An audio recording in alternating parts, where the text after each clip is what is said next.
Hello student, class 11 West Bengal board of higher secondary education semester 1। আমি তোমাদের যে প্রোজ আছে সেই প্রোজের মধ্যে অমরনাথ বলে একটা গল্প আছে। এই গল্পটা সিস্টার নিবেদিতার লেখা। এটা আমি পড়ানো শুরু করছি। এর বঙ্গানুবাদ প্রত্যেকটা লাইন বাই লাইন বাংলা মানে বলছি, তোমরা বুঝে নাও। এটা খুব একটা ইন্টারেস্টিং গল্প। এটা স্বামী জির সঙ্গে সিস্টার নিবেদিতার যে অমরনাথে যে গিয়েছিলেন তার বিবরণ এখানে করেছেন। It was in the course of open air meal of Mughal garden at আচ্ছাবল। মানে এটা ছিল মোগল গার্ডেনে, আচ্ছাবলেতে মোগল গার্ডেনের মধ্যে একটা খাওয়ার সময় ওপেন ওয়ার মিল মানে খোলা হাওয়ায় আকাশের নিচে খাওয়ার সময় কি হচ্ছিল, that Swami suddenly announce that he would go to Amarnath will pilgrims. Swamiji হঠাৎ ঘোষণা করলেন যে তিনি তার শিষ্যদের নিয়ে অমরনাথে যাবেন। Take his daughter with him, তাকে কন্যাসম যে সিস্টার নিবেদিতা, তাকে কন্যাসম সিস্টার নিবেদিতাকে নিয়ে সঙ্গে যাবেন। উইদিন আওয়ার লিটিল পার্টি, আমাদের এই ছোট্ট দলের মধ্যে there was too much feeling of delighted congratulation. আমাদের এই ছোট্ট পার্টির ছোট্ট দলের মধ্যে খুব বেশি আনন্দপূর্ণ একটা অভিবাদন জন্মেছিল। For the obstacle to be put in the way of fortunate member, এই ভাগ্যবান সদস্যদের আর কোনো বাধাই থাকবে না এখানে যাওয়ার ব্যাপারে। For any obstacle to be put in the way, কোনো বাধাই থাকবে না। অ্যান্ড এডেড দাস, এর সঙ্গে ছিল অ্যাজ ওয়েল অ্যাজ, সংযোজিত হলো added thus as well as by the state officer, মানে সরকারি রাজ্যের যারা অফিসার তারা ইনচার্জ অফ জার্নি এর দায়িত্বে ছিলেন। Preparation were forward for the unique experience, মানে একটা অদ্ভুত অভিজ্ঞতা, একটা সুন্দর অভিজ্ঞতার জন্য তোড়জোড় চলতে লাগলো। Kashmir seemed in those weeks, ওই সময় কাশ্মীরকে মনে হতো to be full of pilgrims, পুরো তীর্থযাত্রীতে ভরা। উই লেফট আচ্ছাবল, আমরা আচ্ছাবল ছেড়ে দিলাম, মানে ছেড়ে বেরোলাম।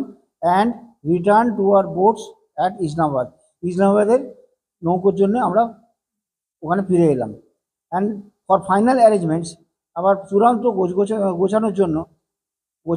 And everywhere we saw March of gathering host, এবং সব জায়গাতেই আমরা দেখতে পেলাম যে প্রচুর পরিমাণে তীর্থযাত্রী রয়েছে।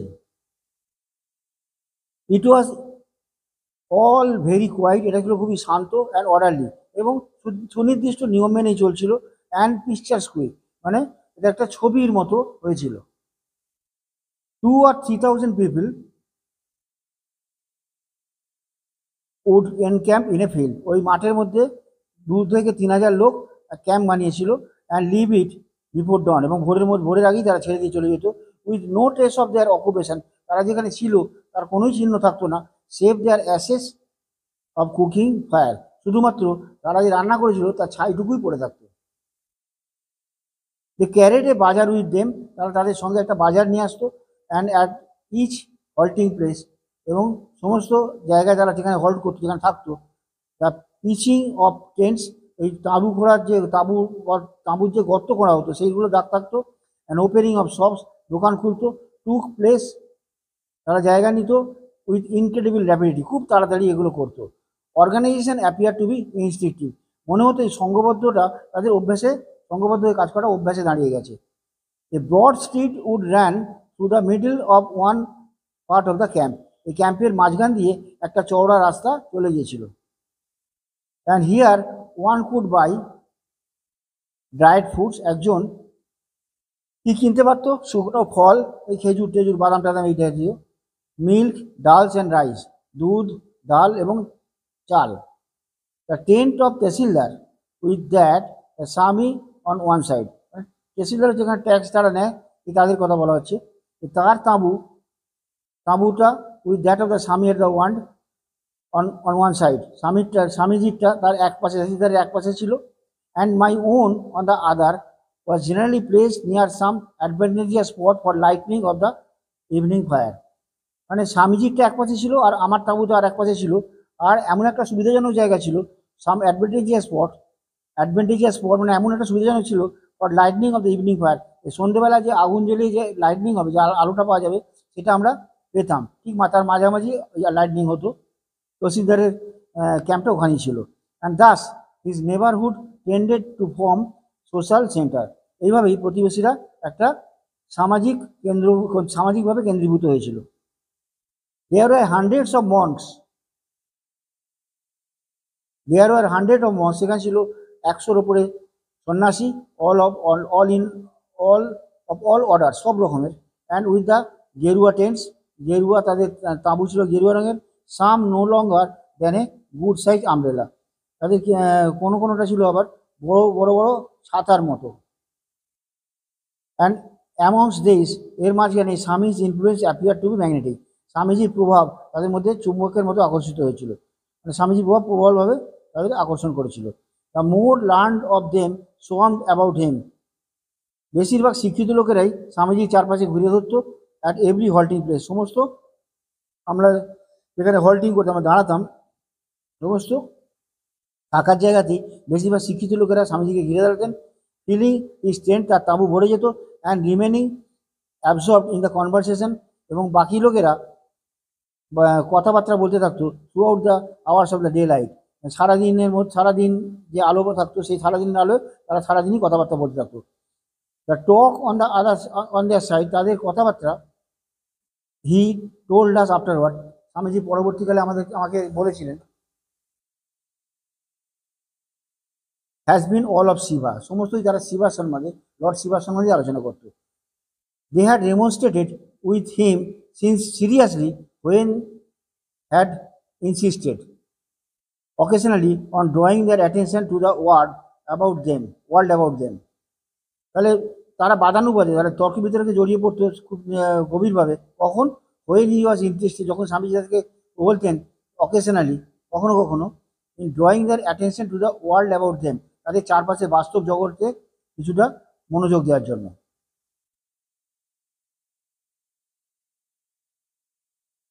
ইভেন ফরেনার্স দে আর্জড ওয়ার মেন, যে এমনকি বিদেশি যারা ছিল তারাও মানুষ ছিল। Why make such distinction between স্বদেশি অ্যান্ড বিদেশি, কেন এই পার্থক্য করা হয় স্বদেশি বিদেশিদের মধ্যে?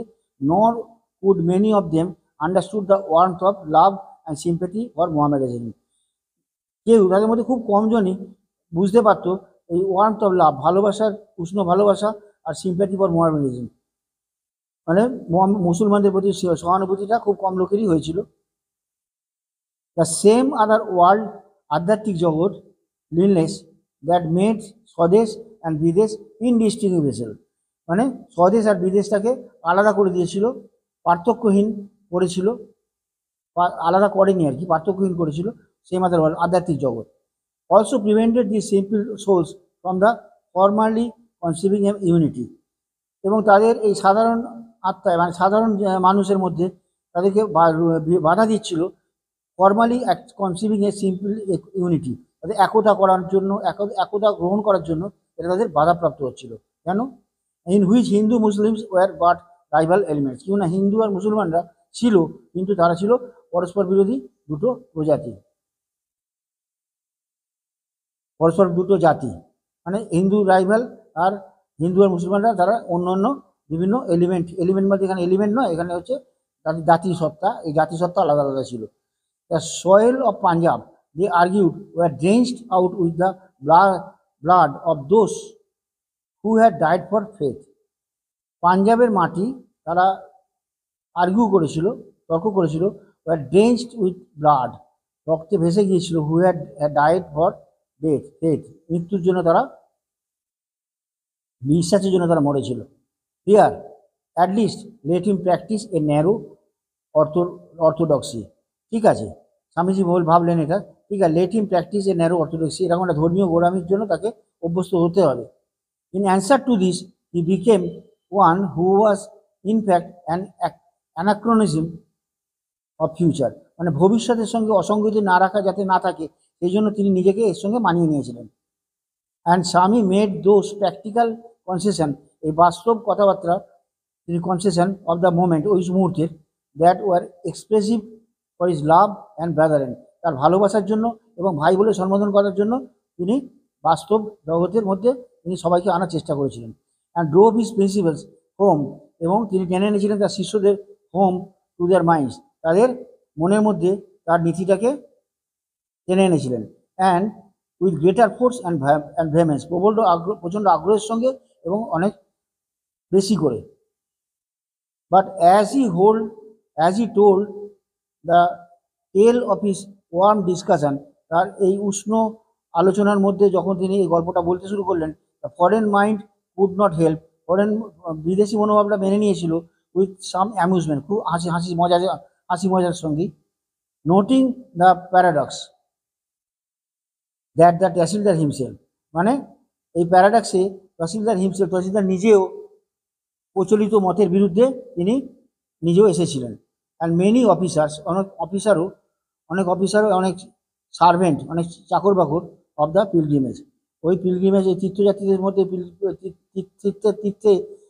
তীর্থক্ষেত্রে যে সমস্ত চাকর বাকর এবং অফিসাররা ছিল, তারাও তহসিলদারের সঙ্গে এটা মেনে নিয়েছিল, মানে স্বামীজির কাছে আলটিমেটলি এসেছিল। কীরকম দেখো, had been Mussulmans and there no one had dreamed of objective to them entering the cave with Hindu worshippers, মানে তাদের মধ্যে আর কোনো যে স্বপ্নই হলো না, কোনো চিন্তাই হলো না যে তাদের এই হিন্দু ওয়ার্শিপারদের সঙ্গে, যারা হিন্দু পূজারী, তাদের সঙ্গে যারা হিন্দু ধর্মে ভক্তি প্রদর্শন করে, তাদের সঙ্গে এই কেভে, মানে এই চূড়ায় ঢুকতে আর কোনো অসুবিধা হবে বলে তারা মনেই করলো না। On the ultimate arrival at the shrine, মন্দিরের ঠিক পৌঁছানোর সময়, তহসিলদার কেম আফটারওয়ার্ডস, তহসিলদার পরে এসেছিলেন ইন্ডিড, বাস্তবিক পক্ষে, with the group of friends, একদল বন্ধু বান্ধবের সঙ্গে, begging formal acceptance by the স্বামীর থেকে সাধারণভাবে তিনি ফর্মাল অ্যাকসেপ্টেন্স, মানে তিনি স্বামীর নীতি গ্রহণ করলেন অ্যাজ ইজ ডিসিবল, শিষ্য হিসাবে। And in this no one seemed to find anything incongruous or surprising, কেউ এটাকে আশ্চর্য বলে ভেবে নিল না, মানে সবাই বুঝে গিয়েছিল এবার স্বামীজি এইভাবে তাদেরকে আপন করে নিয়েছেন, সবাই স্বামীজির এবার ভক্ত হয়ে যাবে।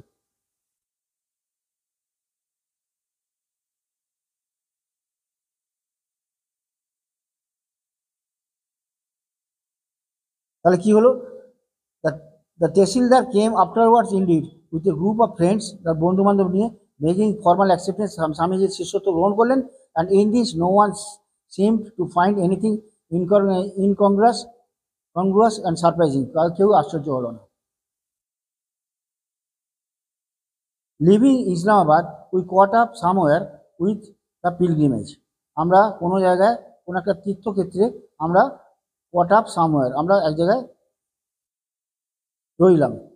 অ্যান্ড ক্যাম্প করলাম উইথ ইট, সেখানেই ক্যাম্প করলাম ইসলামাবাদ ছেড়ে। ফর দ্যাট নাইট, ওই রাত্রে, at Pawan, a place famous for holy springs, যেটা হচ্ছে হোলি স্প্রিংস, মানে পবিত্র ঝর্ণার জন্য বিখ্যাত।